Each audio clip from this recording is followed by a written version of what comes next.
ETF index mutual funds నేర్చుకుని stock మార్కెట్లో రాణించాలనుకుంటున్నారా? వెంటనే ఈ నెంబర్కి కాల్ చేయండి.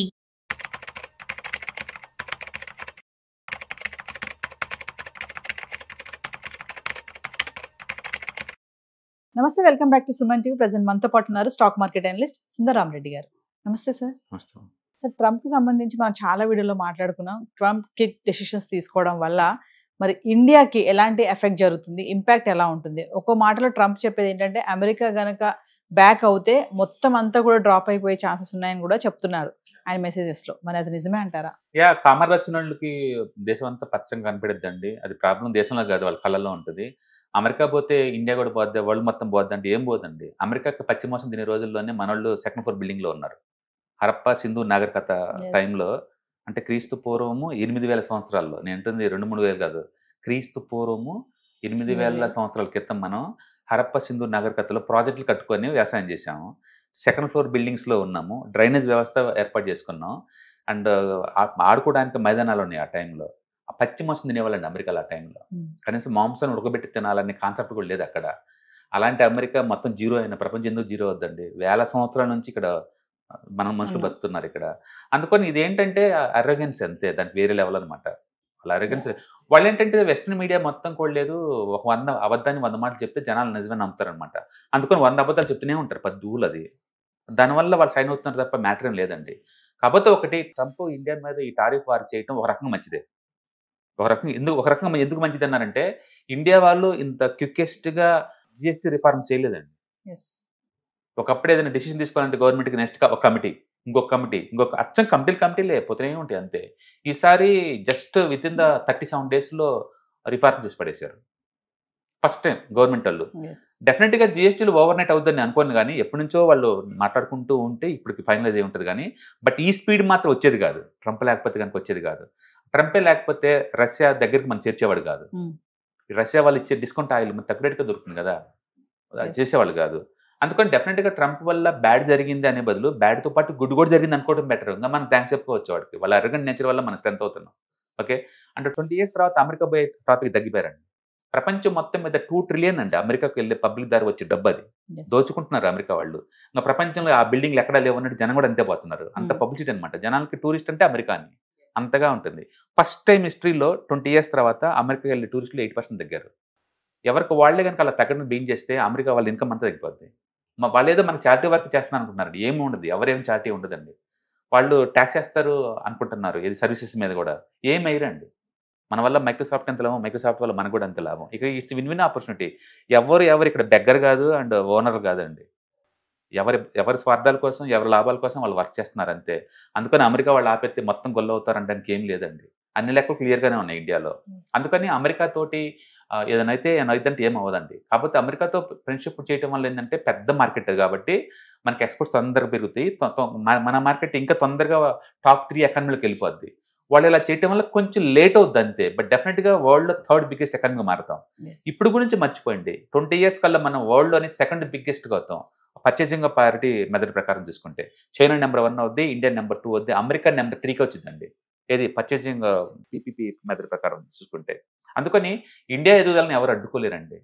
ఇండియాని ఎదుగుదలని ఎవరు అడ్డుకోలేరు. స్లో అవ్వచ్చు దీనివల్ల.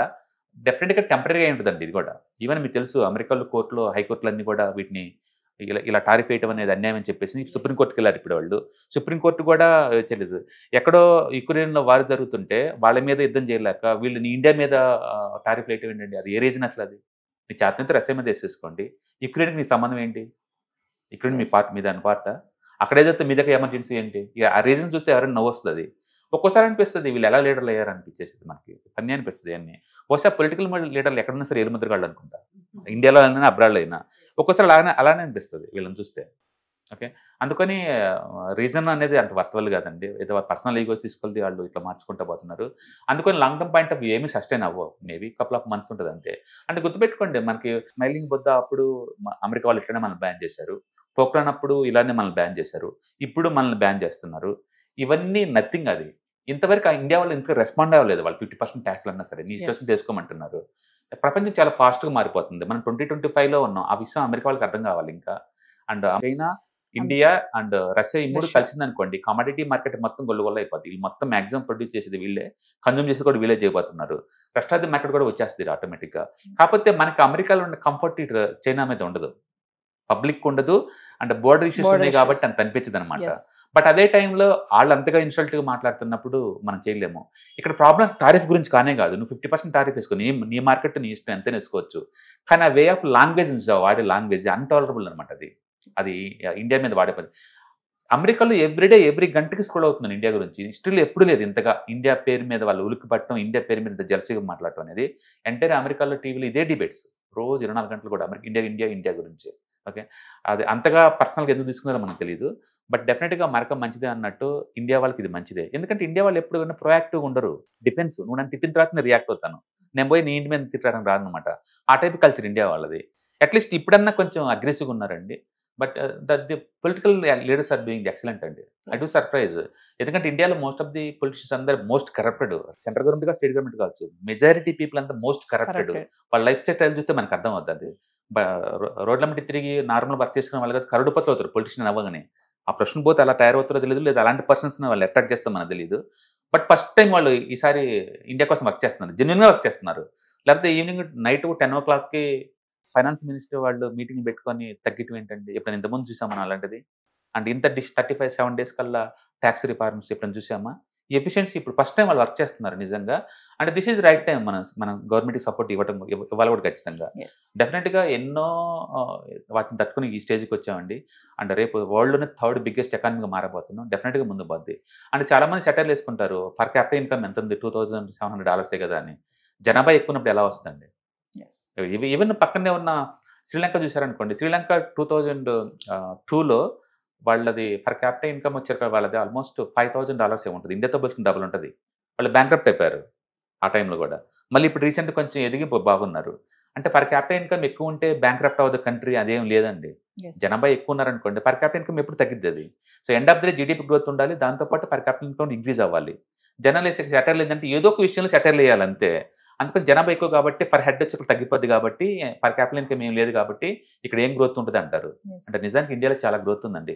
10 years తర్వాత ఇండియా వచ్చే విజిటర్ని అడగండి, మీరు చెప్తారు గ్రోత్ ఎలా ఉంది ఇండియాలో చెప్తారు. మనం రోజు ఇక్కడ కూర్చుంటే కాబట్టి మనకు అర్థం కావట్లేదు. ఇట్స్ వండర్ఫుల్ అండి. డెఫినెట్గా it's going to rock. Thank you.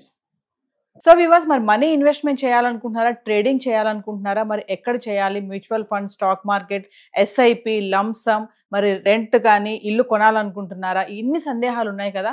ఖచ్చితంగా మరి వైజాగ్లో stock market analyst Sundar Rama Reddy గారిది October 12వ తారీఖున లైవ్ సెమినార్ జరగబోతుంది. ఇంట్రెస్ట్ ఉన్న వాళ్ళు ఖచ్చితంగా ఎన్రోల్ చేసుకోండి.